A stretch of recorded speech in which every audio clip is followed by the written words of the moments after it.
Paulette Donnelly was born on October 27, 1961, to Don and Phyllis Weil. Polly grew up with three sisters and two brothers.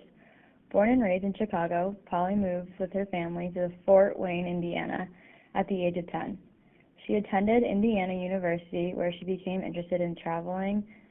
While in college, she met Dan Donnelly, and in 1990, the two got married. After graduating college, she began traveling internationally.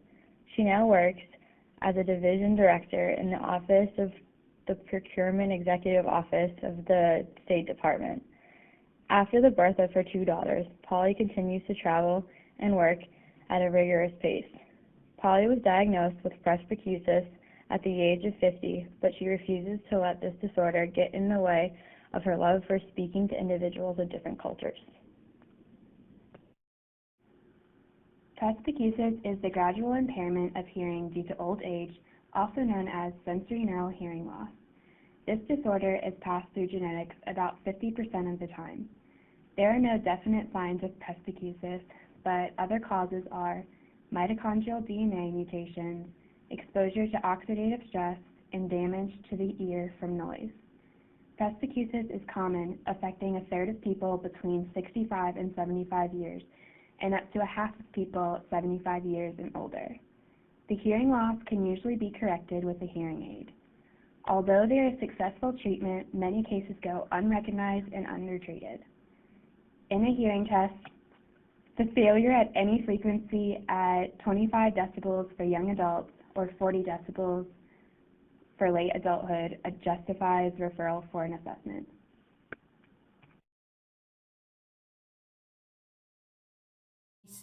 I teach adults at the Foreign Service Institute every now and then, and I found I wasn't hearing their questions. So that's what originally prompted me, that plus my family's nagging, to go get my hearing tested.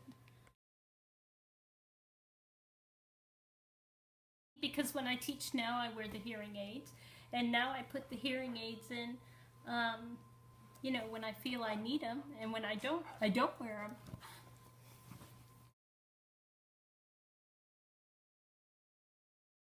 I became very aware it was genetic because I went to go to my father's audiologist, and she commented how very similar my decline was to what my father had experienced.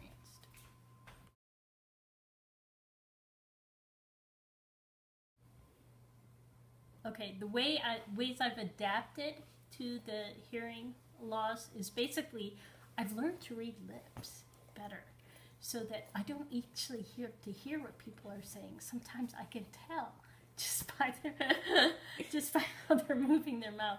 I've also learned I have to turn my head to face them in order to hear them well, so they get eye contact now from me.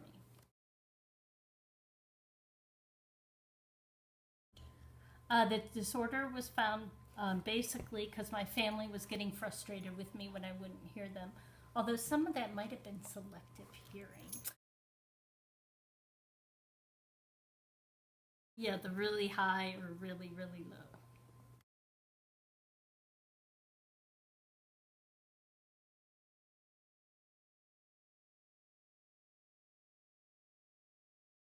My grandmother had it, Grandma Marshall. My mother had it, Vera White. My brother has it, Robert White, and I have it. It was basically like a cell phone, and you had a earpiece that came up, and you put your cell phone or whatever thing was called into your pocket, and then that would bring it in there and it would amplify so she could hear. Hearing aids can be a challenge on the telephone, but that's why you use speakerphone, and then it clarifies it.